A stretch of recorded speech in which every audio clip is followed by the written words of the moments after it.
Voilà, voilà, on est parti. On va découvrir Photoshop en travaillant un document à partir d'une photo. Moi, j'ai pris un musicien et je vous invite à choisir un personnage du réel. Hein. Commencez pas à aller prendre des personnages déjà issus, des personnages dessinés. Vous allez un peu plus galérer. Prenez une belle photo avec un fond uni derrière d'un personnage, d'un artiste que vous appréciez, acteur, musicien, peu importe. Une photo avec beaucoup de définition.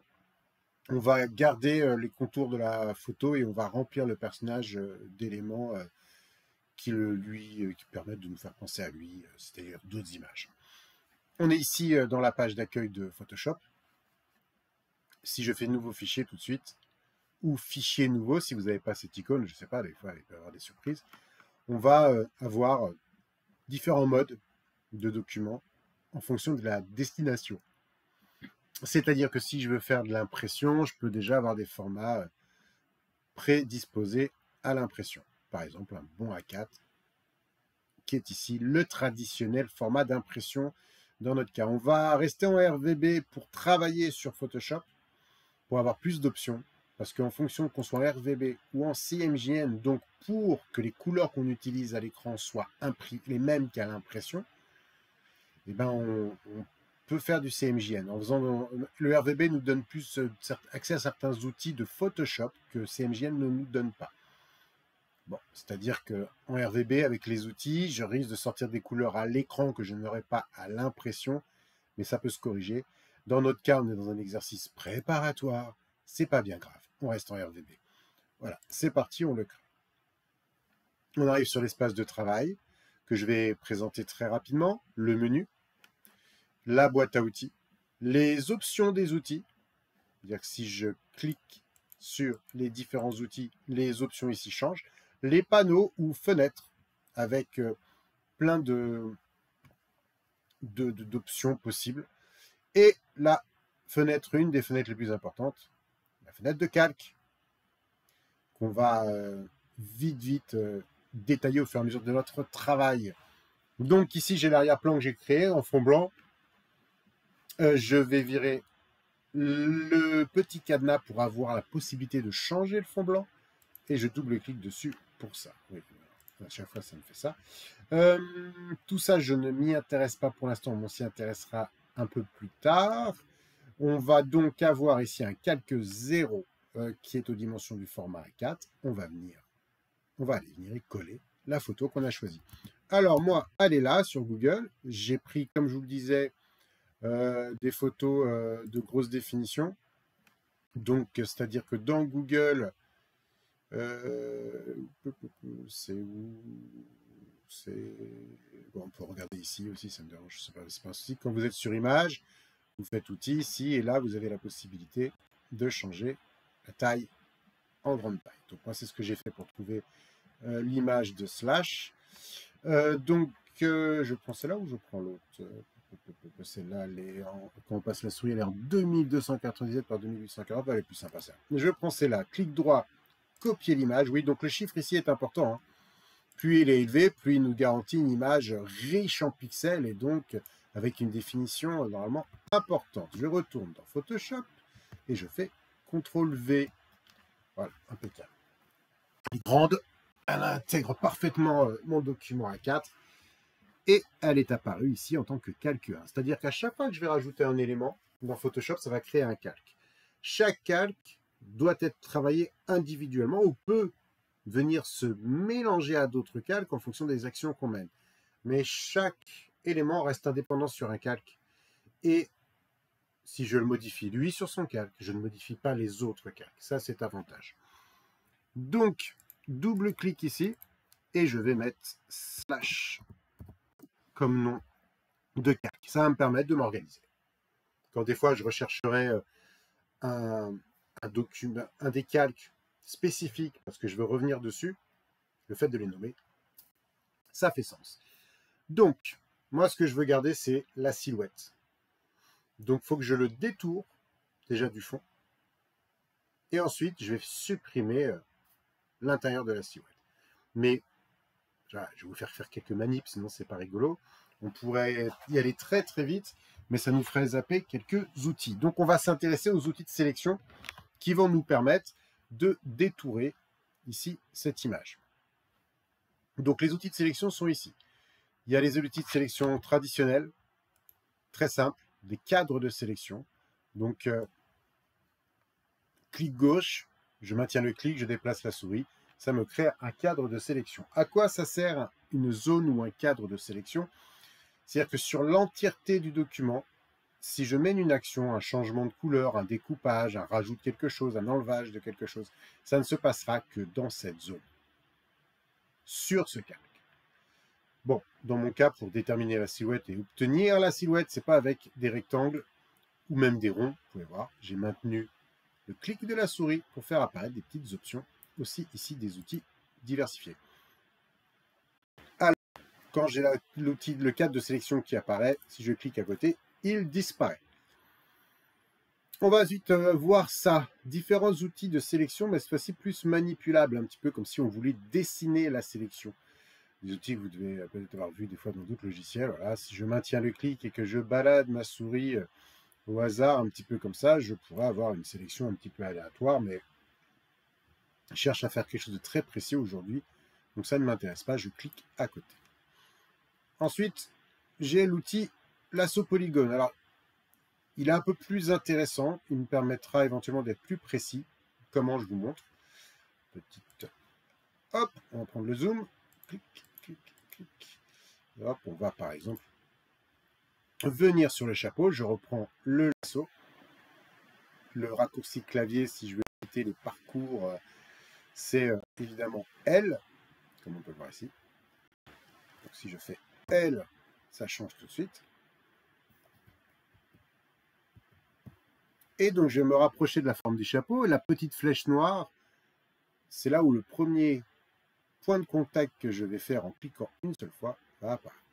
Voilà, à l'extrémité de la petite flèche noire. Et là, je peux suivre, en choisissant moi-même la direction, et donc venir, point par point,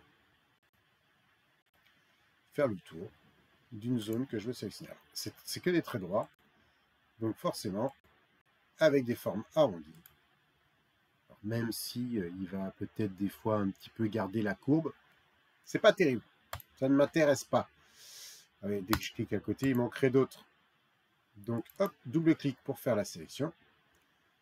Sélection. Désélectionner dans le menu ici en haut. Je reprends un autre outil, l'outil lasso magnétique. Pareil, je démarre avec l'extrémité de ma petite pointe noire. Je fais qu'un seul clic. Je déplace ma souris. Et à partir de là, le lasso tout seul va se coller aux pixels les plus contrastés. Alors, à tout moment, je peux arrêter sa course. Si par exemple, il est entré dans le chapeau, ça ne me convient pas, donc j'appuie sur supprimer, supprimer, supprimer, supprimer, supprimer, supprimer, supprimer, supprimer. Je trouve que c'était pas très précis dès là. Et point par point, je peux venir lui imposer la direction.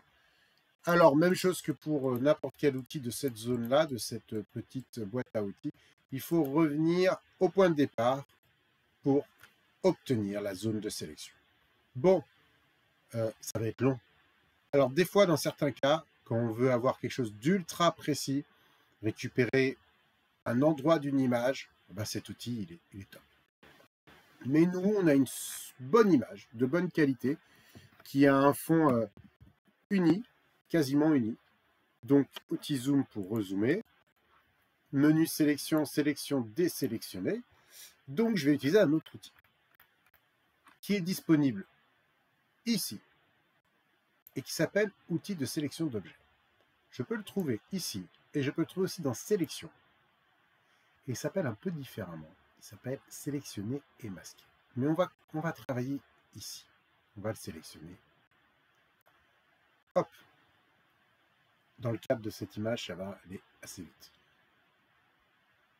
Bon là, dès qu'on actionne cet objet, il commence déjà à réfléchir, le logiciel. Donc moi, j'ai mon PC qui fatigue un peu. Donc voilà.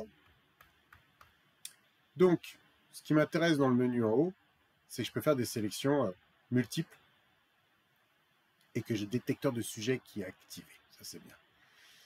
Ensuite, on ne va pas s'intéresser à toutes ces icônes, parce que là, on est sur des couleurs, sur plein... Enfin, je vous dis que je ne cache pas, je ne les utilise pas.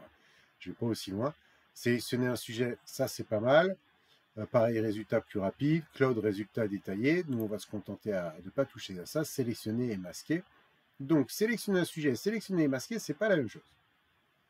C'est-à-dire que il va, voilà, sélectionner un sujet, il va nous montrer le sujet qu'il peut sélectionner.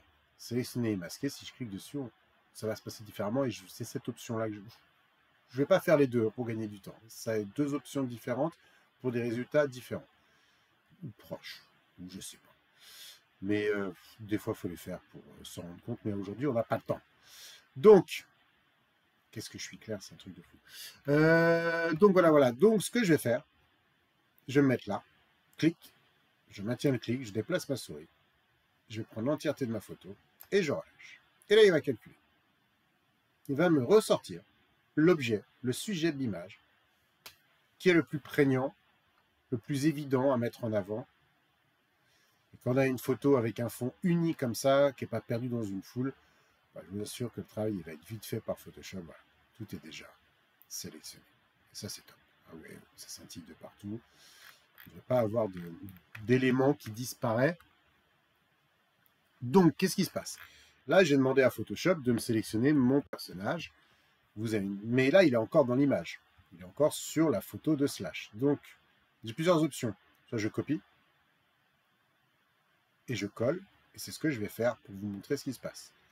Donc, édition, copier, édition, coller. Donc, j'ai un nouveau calque qui apparaît. Si j'enlève l'œil ici sur mon calque, je masque le calque. Je masque le calque. Et donc, j'ai ma photo qui est isolée. Là, c'est pas mal. C'est même très bien. Je pense que les détourages, c'est bien fait. Qu'est-ce qu'on a? Non, les cheveux, c'est top. Peut-être le chapeau en haut, encore, c'est à vérifier. Peut-être qu'il est abîmé comme ça sur la photo originale. Je vois pas trop de détails qui ont été perdus. Parce que c'est ça qu'on fait une sélection comme ça un petit peu immédiate. Il peut y avoir des zones qui soient un peu mangées et on perd des contours. Donc, dans cette option-là, ça marche pas mal. On va masquer, on va le garder. Et je vais vous faire la deuxième version. Je reviens donc sur mon calque. Ça, c'est important. Hein. Toujours être bien situé sur le bon calque, savoir où on est. Et je reprends le même outil. Et je vais refaire la même chose. Parce que forcément, là, c'est plus actif. Il faut le refaire.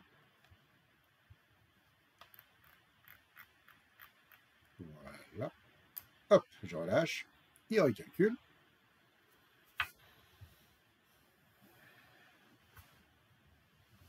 On va le laisser calculer tranquillement.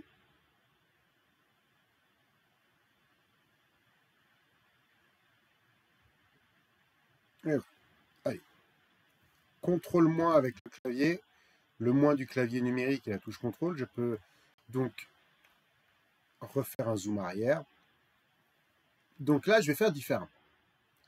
Et je vais vous faire découvrir un outil qui est super intéressant, qu'il faut majoritairement utiliser, ce qu'on appelle le masque de fusion. Je vais demander à Photoshop de me masquer les parties inutiles de l'image. Mais elles seront toujours présentes. Et si jamais j'ai besoin de les faire réapparaître pour X ou Y raison, je pourrais. Le plus simple, c'est de faire une démonstration. Et c'est ici le masque de fusion. Il est là. Donc, je vais cliquer dessus. Hop. Et comme si j'avais copié-collé comme précédemment, j'ai plus le fond. Et si on regarde ici, à droite, en bas, on a l'image dans un calque et le masque de fusion dans un autre calque. Toutes les zones noires, en fait, on a peint en noir pour masquer ce qu'on ne voulait pas voir. Et on a peint en blanc pour laisser apparaître ce qu'on voulait voir. Donc ça m'arrange parfaitement, parce que là, j'ai vraiment la silhouette qui est détourée. Et vous allez voir pourquoi c'est plus intéressant le masque de fusion.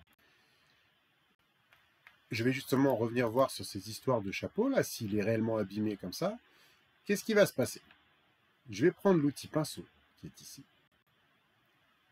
Je réexplique, le noir masque, le blanc laisse transparaître l'image. Donc moi, ce qui m'intéresse, c'est de voir si c'est de faire réapparaître les contours là du chapeau si jamais ils ont été mangés. Donc je mets mon feutre ici, mon pinceau, pardon, je clique normal, le clic normal de souris, et je travaille. Et là, je fais apparaître mon fond. Et ça me permet de voir que le contour du chapeau, effectivement, avait été un petit peu mangé. Alors, comment je vais m'en sortir pour retravailler plus précisément le contour de mon chapeau? Vous avez peut-être une image qui est mangée plus abîmée que la mienne, donc cette étape-là, elle va vous intéresser. Déjà, je vais faire CTRL-Z pour remettre à l'état normal, et je vais faire clic droit, et je vais réduire la taille de mon pinceau. Et je vais venir ici, sur mon chapeau, toujours le blanc ici dans la palette de couleurs, et je vais cliquer gentiment, je vais dessiner en fait la souris qui me fait des caprices.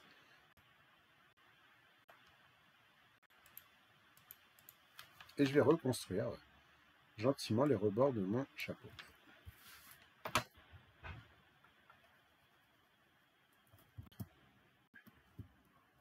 Je mets pause, ma souris elle va me lâcher. On y retourne. Donc voilà, je vais venir travailler ici les rebords de mon chapeau. Je maintiens mon clic de souris pour peindre et venir récupérer les rebords ici. Alors forcément, je récupère un peu de l'arrière-plan, ça va être un petit jeu de va-et-vient. Alors comment je fais pour avoir que ce qui m'intéresse? C'est une question de précision, c'est-à-dire que je peux y passer beaucoup de temps ou ne pas m'y intéresser. Je vais réduire encore la taille, clic droit sur l'image, la taille du pinceau, et cette fois-ci, je vais repasser en noir, en appuyant sur la petite flèche ici. Et je vais venir ici, effacer. Alors voilà, ça peut être un travail assez précis, ou comme je l'ai dit, on peut ne pas vouloir être aussi pointilleux, parce que quand on est loin, on ne verra pas tout ça. Et vous avez assez raison. Mais moi, ça me donne l'opportunité de vous montrer l'intérêt du masque de fusion et son fonctionnement. Là, j'ai été trop loin. CTRL-Z. Voilà. Hop.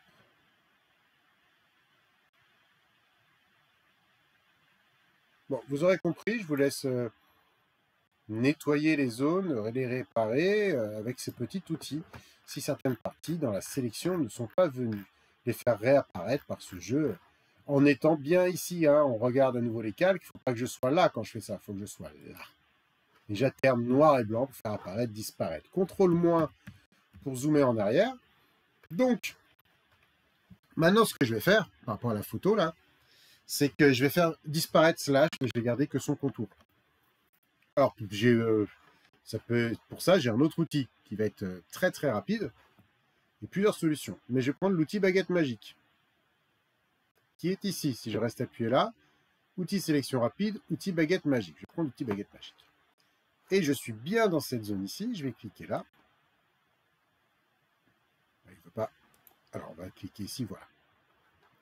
Je pensais qu'il me ferait une sélection un peu plus sérieuse. Alors, vous voyez, là, en faisant cet outil-là, il y a des sélections un petit peu plus hasardeuses. Et bon, c'est pas grave, on va vous montrer justement comment ça fonctionne. Vous allez peut-être vous retrouver dans cette situation. Il faut aussi essayer de gagner en précision. Alors, la tolérance ici, c'est à quel point il va vouloir être précis dans les pixels ou être plus large et englober plus de variations de couleurs et finalement être moins pointilleux. Donc on va recommencer. Je reclique ici. Je ne suis pas intéressé par le chapeau. Donc je vais par contre appuyer sur la touche majuscule qui est au-dessus de la touche CTRL et je la maintiens pour pouvoir associer des zones de sélection. Ça, c'est pas mal. Alors, par contre, je ne veux pas le chapeau. Ça, c'est un problème. Donc je vais prendre l'outil zoom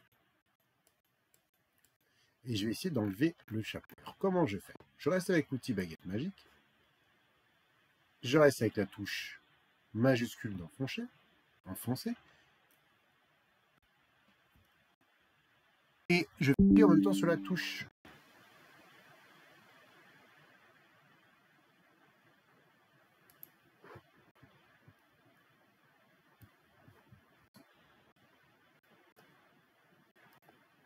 J'ai eu des petites perturbations d'affichage, je recommence.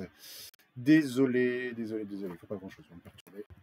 Donc, Je pensais pas que j'aurais autant de difficulté avec un fond blanc. Alors, qu'est-ce que je peux faire? Est-ce que je me prends la tête ou pas à chercher à tout prix la sélection? Alors déjà, donc oui, mon histoire de tolérance.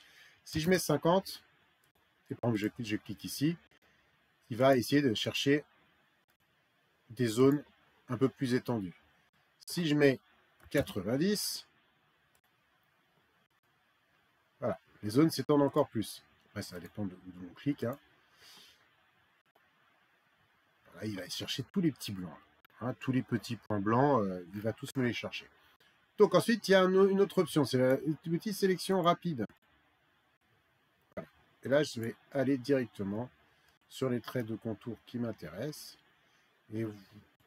Mais c'est moins efficace. Peut-être que pour vous, ça va être efficace. Moi, je trouve qu'il rentre trop à l'intérieur, donc ça ne me convient pas. Donc en fait, je vais faire appel à ce que j'ai copié-collé tout à l'heure. Ça va me faciliter la vie. Mais alors, je me rends compte que tout n'est pas parfait dans cette méthode-là. Je vais retourner avec mon petit slash qui est là. Je vais masquer là. Et je vais aussi enlever le fond blanc. Donc là, on le voit bien. Je reprends la baguette magique. Je clique autour. Et ça ne le fait pas. Alors. Ouh là là, ça va m'énerver. Eh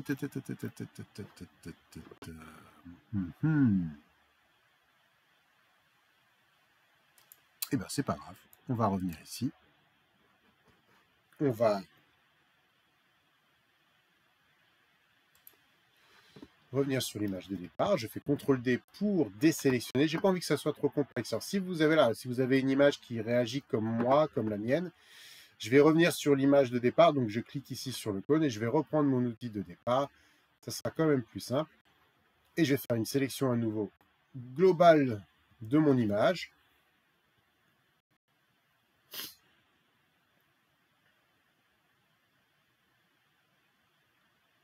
On attend, hein.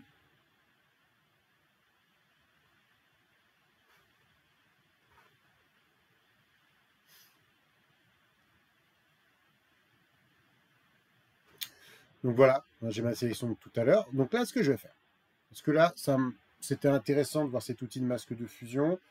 On aura l'occasion d'en refaire plein, donc je sais qu'à force, ça vous arrivera à vous en rappeler.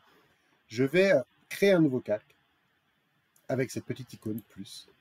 Et cette zone de sélection, je vais la remplir d'une couleur. Peu importe la couleur. Là, j'ai du blanc. Je vais inverser ici pour faire passer le rouge en premier plan. Je vais faire édition, remplir. On va me demander si c'est bien la couleur de premier plan que je veux. Je vais dire oui. Je vais faire OK. Et là, j'ai tout cela qui est donc complètement rempli d'une seule et unique couleur sur un calque isolé. Donc, par exemple, là, je vais double-cliquer, je vais mettre slash fond rouge. Et là, je vais mettre slash sans fond. On va bien s'organiser au niveau des calques, c'est important, toujours. Donc, maintenant que j'ai ce silhouettage, la question est de savoir qu'est-ce que je vais faire. Ben, l'idée, c'est que je vais tout simplement ramener des images et les insérer dans mes documents. Enfin, dans mon fichier là sur lequel je suis en train de travailler. Donc, je vais aller sur Google et je vais aller chercher des images de Los Angeles, même si l'actualité n'est pas top pour eux, mais alors, Los Angeles by Night, parce qu'ils sont originaires de Los Angeles, ce groupe-là, ce guitariste-là. Donc, je vais jouer sur ça, sur un petit effet portrait city portrait, en espérant avoir une belle photo.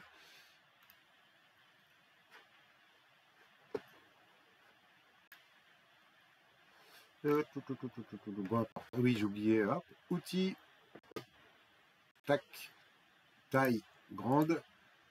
Et je vais avoir, je pense, bien, je vais essayer ça. Hop. Je sais pas pourquoi j'ai cliqué dessus. Ah oui, voilà, il y a des droits dessus, ça va être chiant, ça va être joli. On va retourner là. C'est là. C'est bien, c'est là, avec les routes comme ça.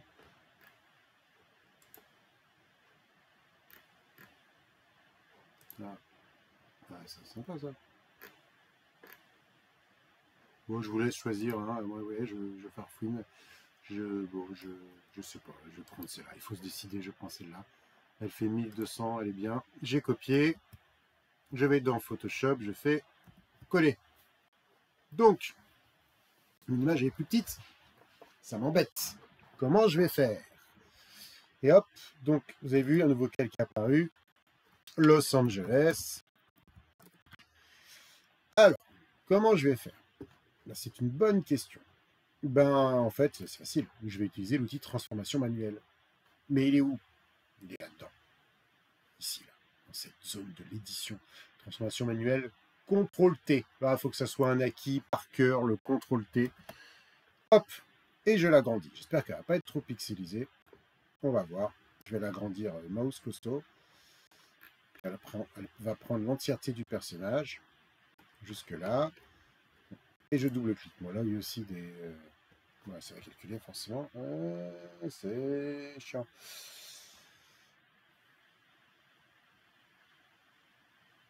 Voilà.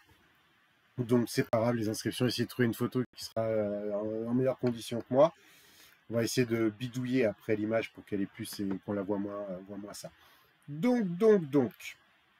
Alors, comment je vais faire? Je vais vous montrer un petit truc. À nouveau, le masque de fusion. Je reviens sur cette image, j'enlève l'œil ici. Je vais sélectionner à nouveau l'ensemble de slash. Je ne vais pas reprendre la baguette magique. Je vais aller plus vite, je vais appuyer sur la touche CTRL, maintenir la touche CTRL, et avec ma souris, je viens directement sur le calque ici et je clique une fois. Et ça me fait une sélection automatique. Je garde ma sélection, j'enlève l'œil. Là aussi, j'en ai pas besoin. Vous voyez, donc j'ai toute ma sélection qui est active. Je réactive ma photo. Je pense que vous me voyez venir. Hein. Je repositionne sur mon calque ici. Et à chaque fois, je me plante, on va voir si ça va marcher. Et masque de fusion. Et ça a marché. Voilà. Alors, peut-être que je peux positionner mieux cette photo qui est ici. Alors, je vais prendre l'outil de déplacement et je vais la déplacer. Ah, mince, je déplace tout en même temps. CTRL Z. Ah, il y a un petit cadenas là. Allez, on l'enlève. Ah, c'est mieux. Donc, est-ce qu'il y a un point de vue plus intéressant sur cette photo? Bon, la photo est nulle, hein, mais je pense que vous comprenez d'un seul coup ce que vous pourriez faire. Hein, vous pourriez avoir un petit effet sympa. Donc voilà, on va dire que je l'ai déplacée, que ma photo est plus intéressante, et en fait, je vais la rendre plus intéressante. Je vais essayer, en tout cas. Je vais venir sur mon fond, et je vais faire un fond qui un petit peu qui claque. Donc, le fond blanc est ici. Je vais le faire réapparaître. J'ai pas envie de rester en fond blanc. Et je vais prendre ici une couleur. On est sur des bleus, un gros orange là, peut-être ici. Ah oui, j'ai pas dit ce que j'avais fait. J'ai double-cliqué sur ici la palette et chercher un orange. Voilà, un bon orange. Donc là, je suis sur le fond blanc.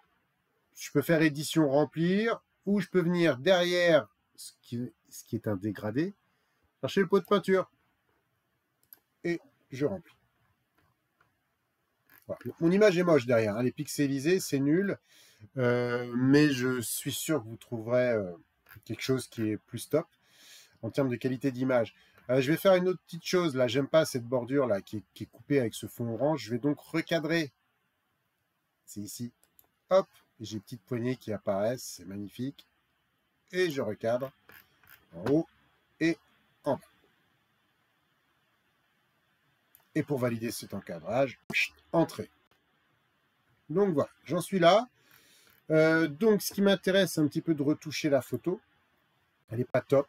Je vais voir si je peux l'améliorer. Alors j'ai un outil qui est un peu sympa qui est ici, qui est l'outil, non c'est pas l'outil pinceau historique, il était là tout à l'heure. Voilà, c'est celui-ci, l'outil pinceau de réglage. Et quand j'appuie dessus, j'ai ici un petit menu et par exemple luminosité contraste. Donc je vais faire clic droit, je vais agrandir mon pinceau et je vais essayer d'augmenter les contrastes. Alors déjà, il va vers un ciel beaucoup plus lumineux. Est-ce que c'est intéressant? Je ne suis pas sûr.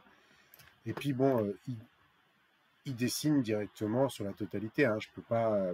Faut que je maîtrise un petit peu où est-ce que je veux dessiner. Comment je pourrais faire pour maîtriser la zone où je veux dessiner. Je vais resélectionner ici. CTRL et je rappuie sur mon. Je clique sur mon calque. Voilà. Là, j'ai la zone de sélection où je veux que ça travaille. Je suis sur le calque avec la photo. J'ai limité la zone d'action et je vais travailler. Alors, contraste, contraste, contraste. Contraste, moins de contraste. Qu'est-ce qui s'est passé? Ah non, je vais bosser sur... Alors, pourquoi ça ne marche pas? Et si je fais ça comme ça ici, ça va directement sur partout aussi. Alors, CTRL Z. CTRL Z. Je vais passer à... Je vais pas m'éterniser là-dessus. Donc j'ai la zone de sélection. Donc là, on va avoir... Ça ne m'intéresse pas, il faudrait que je puisse avoir teint de saturation. On va garder ça. Là, j'ai plein de petites options. Incrustation, opacité 100%. Tout ça, c'est bien. Ça permet de faire des petites choses là très rapidement. Est-ce que ça a un effet?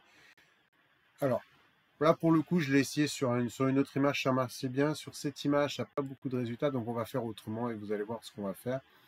Je ne vais pas m'éterniser là-dessus. Je vais donc ici supprimer ce calque. Hop. Avec la petite poubelle. Ne plus afficher. Oui, parce que quand je supprime, je sais que je veux supprimer. Supprimer. Supprimer. Oui, ne plus afficher. Hop. Et supprimer. Oui, on fait plein de petites manips. Et comme ça vous permet de découvrir un peu le logiciel. Donc, on a tous nos calques. Il y en a que j'ai masqué. J'ai gardé le fond orange. J'ai ici cette image qui m'intéresse. C'est cette photo que je veux retoucher. On va, hop, refaire le lien sur le silhouettage. Et on va donc aller chercher des effets ici. C'est ici que ça se passe. Là, j'ai masque de fusion. On l'a déjà utilisé. Et là, j'ai des effets. On va revenir sur luminosité contraste.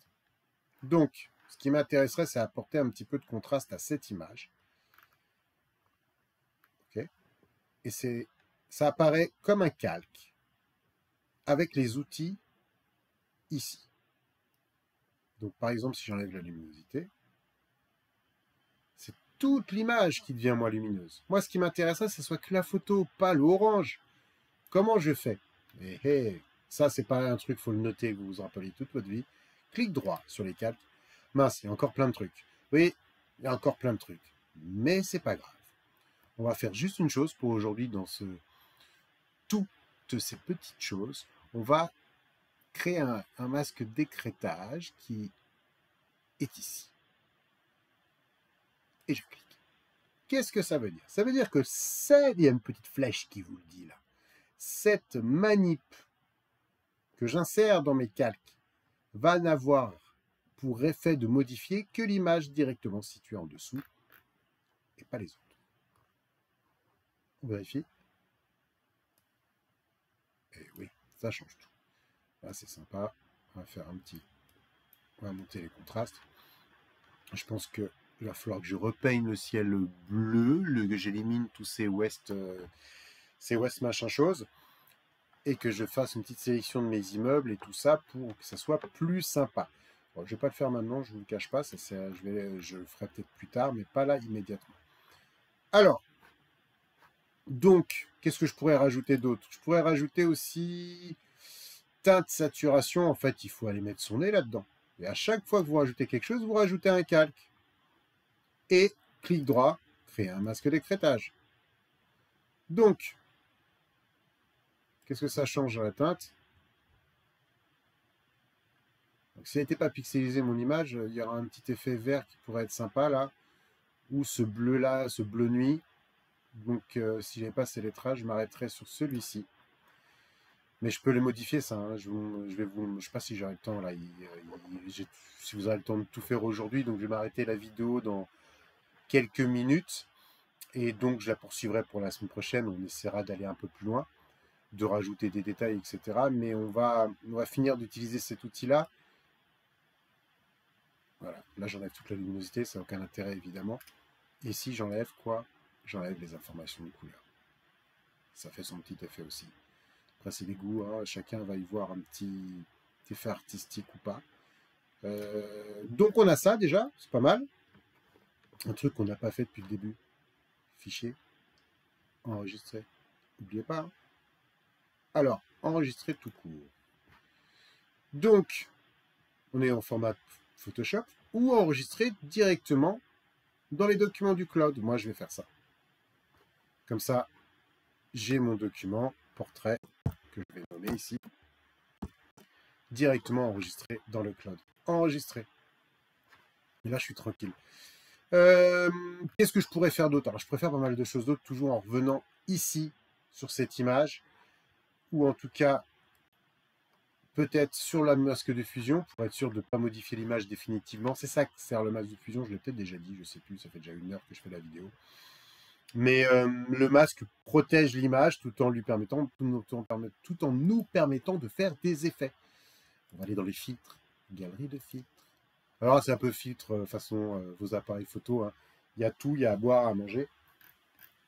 Donc là, évidemment, on est sur le masque de fusion. Donc ça a un effet sur le masque de fusion. Donc c'est pas très concluant. Peut-être ça va pas être super concluant. Je pensais que ça serait sur la photo, mais j'ai dû rater encore un épisode. Une fois de plus. Qu'est-ce que j'ai oublié de faire? Je ne sais pas. Donc on va se mettre sur la photo et on va faire un filtre. Galerie de filtre.